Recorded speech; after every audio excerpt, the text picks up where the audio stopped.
నిలవని శాంతికి ఎట్టి పరిస్థితుల్లోనూ అన్యాయం జరగకూడదు. అభం శుభం తెలియని అమ్మాయి అనవసరంగా మన ఇంటికొచ్చి బలైపోయింది. తను మన ఇంటికి శుభకార్యానికి వస్తే తనకి మనం చావుని బహుమతిగా ఇచ్చాం. ఆ విషయం తలుచుకున్నప్పుడల్లా నాకు చాలా బాధగా అనిపిస్తుంది. నువ్వు చెప్పింది నిజం నిలవని. శాంతికి అన్యాయం జరగకూడదు. ఖచ్చితంగా న్యాయం జరగాలి. తనని చంపిన వాడికి ఖచ్చితంగా శిక్ష పడాలి. తారక్ సార్, మీ దగ్గర ఎస్ఐ గారి నెంబర్ ఉంది కదా?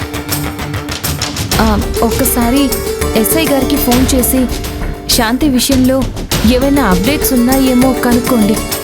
ఖచ్చితంగా నిలవని, అది నా బాధ్యత.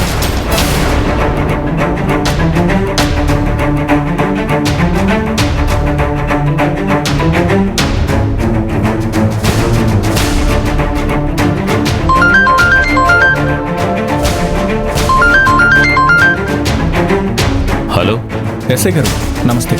ఈ టైంలో ఫోన్ చేశారేంటి తారక్ గారు? ఏదైనా ఎమర్జెన్సీయా? అదేం లేదు ఎస్ఐ గారు. శాంతి విషయంలో ఏమైనా అప్డేట్స్ వచ్చాయా, ఏమైనా ఎవిడెన్స్ దొరికాయా జస్ట్ తెలుసుకుందామని ఫోన్ చేశాను.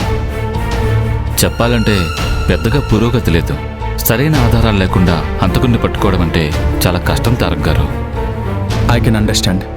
కానీ వీలైనంత త్వరగా ఆ హంతకుడిని పట్టుకోవాలి ఎస్ఐ గారు. అప్పుడే శాంతికి న్యాయం చేయగలం. ఒక చిన్న ఎవిడెన్స్ దొరికినా కానీ దాంతో మేము ముందుకెళ్ళగలుగుతాం. అంటే ఎలాంటి ఎవిడెన్స్? ఏమైనా పర్టికులర్ ఎవిడెన్స్ కోసం చూస్తున్నారా?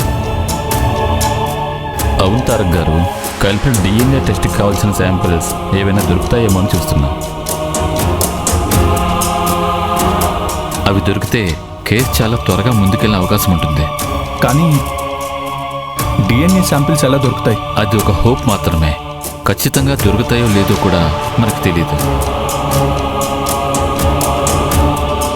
దొరికితే మాత్రం హంతకుడిని పట్టుకోవడానికి ఒక ప్రధాన ఆధారం దొరికినట్టే అవుతుంది. దానికంటే ముందు మనకి సస్పెక్ట్ కూడా దొరకాలి. సస్పెక్ట్ దొరికితేనే మనకి శాంతి కేసులో ఎంతో కొంత పురోగతి ఉంటుంది. ఏదైనా చేయండి ఎస్ఐ గారు. శాంతికి న్యాయం మాత్రం జరగాలి. హంతకుడు ఖచ్చితంగా దొరకాలి. వాడికి తగిన శిక్ష పడాలి. ఈ విషయంలో మేము కూడా వీలైనంత ఎక్కువగా రీసెర్చ్ చేస్తున్నాం తారక్ గారు. సస్పెక్ట్ గాని దొరికితే ఇమీడియట్గా మీకే ఫోన్ చేస్తాను. Thank you so much SI గారు. No mention sir. ఏమంటున్నారు తారక్ సార్? పాపం శాంతి చనిపోయే ముందు ఎంత బాధపడిందో.